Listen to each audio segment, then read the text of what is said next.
And set number 2 is going to be on Daybreak LE. Here is our Terran player. He is Ty in the upper right, and his opponent, the Blue Zerg in the bottom left, is Hoejja. It was funny, I got to see Hoejja kind of tapping on his keyboard with one hand for a second there, very relaxed-like. Well, this is a relaxed game, not as much on the line, so to say. I was talking a little bit about the Viper before we started here, and you know, looking back on Brood War, anytime you saw a Defiler come out in a match, you kind of liked Zerg's chances of winning. When you saw the Defiler, it's kind of like the light at the end of the tunnel, kind of like when you see Carriers as a Protoss. Like, oh, the Protoss guy brought up Carriers. Well, probably a good chance he's going to win. Would you say the Viper is sort of the games that you've seen or played in? Would you say it seems similar that when you see the Viper, it's kind of bad news for the other guy? Well, against Terran particularly, I think that we haven't seen enough players get used to using the unit too much. We have seen it used, you know, somewhat well, but I think over the next few months when players really start to master that unit, that's when we're going to get that feeling of, oh, he's got Vipers. Watch out, you know. Yeah. And Protoss players, I've noticed, if you don't have High Templar, you just die the Vipers. Those are very powerful units. I haven't fully been able to use it as much so far, but they're so much fun to use, by the way. Yeah, like I was saying, I mean, I loved using the Defiler back in the Brood War days, but certainly I haven't been able to use it as much so far at this point. But looking forward to perhaps seeing it. Maybe today, maybe not. We'll see. I hope so, as long as Ty doesn't constantly drop harass like we did see yesterday between Flash and Aurora, where basically 20 minutes of Flash dropping constantly all over the map against his opponent Aurora, and you know, he did go for the Swarm Host and the Ling, Baneling tech, but eventually he was you know, just not able to get enough units, and he just, you know, took too much economic damage and died. So I'm very excited. I want to see Ty go for something similar that Flash did in his game against Aurora yesterday. Well, it will truly be the booster team if he is able to do it. Can't play Terran without Medivacs nowadays. Boy, they are deadly. Certainly when I play against Terran, it's something that, you know, and it always, for me, it always catches me off guard. You think you still got about 30 seconds or so, and all of a sudden, here it comes. And when that 30 seconds is cut down by the immediate boosting. Yeah, it comes in quick. No doubt about that. Anyways, we do have Ty walled in originally, moving on to Factory. Yeah. There's the Reaper opening. Yeah, the Reaper opening, pretty common against Zerg nowadays because the Terran, they get a great scout off. They're going for the gas anyway nowadays, a little bit earlier. So, you know, why not get that Reaper, get that great scout off. You don't have to waste an SCV, you don't have to waste a scan, and the Reaper can regenerate, come back later, and, you know, also be part of your army a little bit later on as well, and just provide, you know, a tiny bit of extra DPS. And getting some more good scouting here. Finally, the Queen comes out. We'll be able to chase it off for a little bit. And the Reaper is going to be ineffective now for the next period of time, except strictly as a scout, perhaps. Pretty much just being one of those annoying flies. You know, you keep trying to swat at it, but you can't actually kill it. I know that fly you're talking about.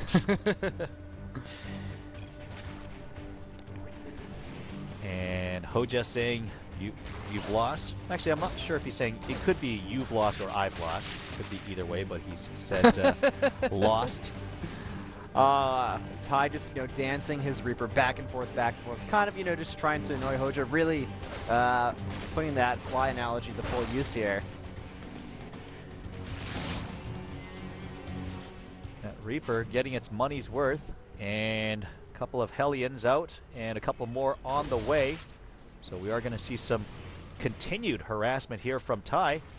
Yeah, I'm not sure how useful these Hellions are going to be. I think they're just more for map control than anything else here.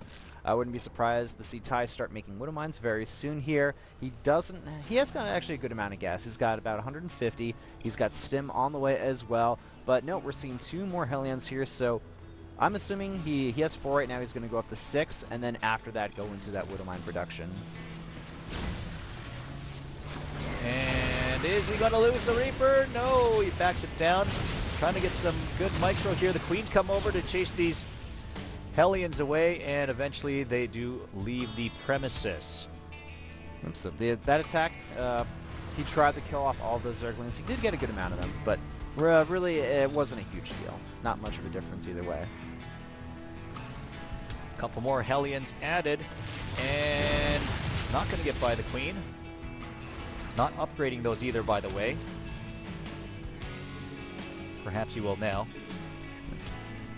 I'm actually just kind of surprised that we don't see any Widow Mines yet, because they've been so common in this matchup. You know, even after the Hellions are completed as well, we're expecting to see that. But we do see another factory being built, in addition to some barracks. So that does lead me to believe that eventually we will see that heavy Widow Mine bio play style.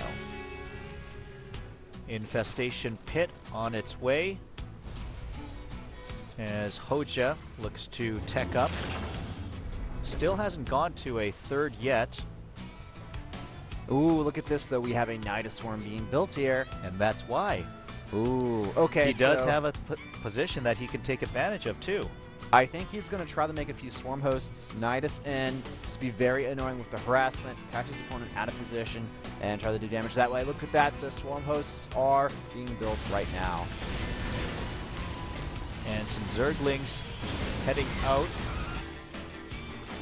Taking a look at the map as to what's going on. Nidus Worm is complete. And is he going to get it up unspotted? Plenty of Marines at the front of the natural, but there is an area that certainly can be taken advantage of. Nice job laying down creep for Hoejja, delaying the third for Ty. Yeah. There is the Swarm Host, one so far. Oh, I think what we're going to see here is Hoejja's using that Overlord to potentially kind of like make his opponent, you know, run away with this army and then Nidus in. Well, we do have the Nidus at the natural right now, so it's just out of the vision of those Marines, but no, the Marines see it! They do spot it. Taken out easily, and with the Medivacs there as well, it's going to be very difficult to have it unspotted, although maybe he is going to get it this time. Yeah. Oh, supply depot is going to be built, and there is the vision. Can he get up there in time? Oh, those Marines are going to be very close there. The Nidus Swarm has completed. He is able to get 4 Swarm Hosts down, 6 plus all the Queens as well. Here come Ty's units backtracking into his main, and the Swarm Hosts are down. Locusts are coming out. Plenty of Queens to support as well.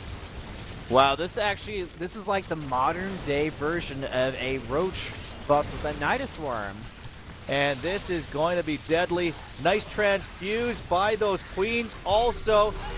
Good scan, but some nice play here going on by Hoejja. Is he going to be able to keep this going? No. Is it going down? It is down. Ty finally takes down the Nidus Worm. Even hitting Hoejja with an offensive GG.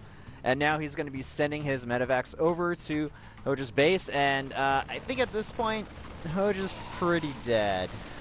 Yeah, he's only got the 2 bases. A third base is on the way for Ty. And how is he going to defend against this? Perhaps he's not even going to bother as he's trying to send up another Nidus Worm. His best chance might be a base trade because he probably is going to not be able to defend this. Oh, he's noticing his drones out as well.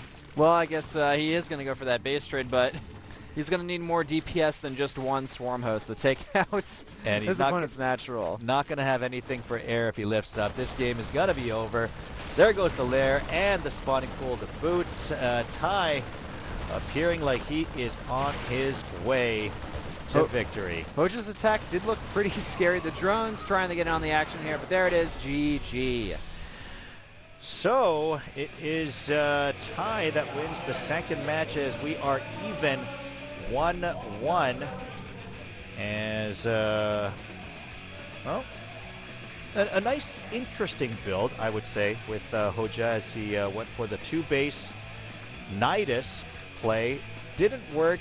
You know, I thought when he first got in, I thought he had a chance, but Ty brought his units back, and what would you say was the missing piece to that attack? I felt like there really wasn't enough buffer between the Swarm Hosts and well, just anything in the Swarm host, essentially. The Queens, you know, I felt like that was a great component in that army composition, and if something like that went up against a Protoss or even another Zerg, I felt like that would pretty much win you the game around that timing and the similar economies. But against a Terran player, they have so much bio, they can regen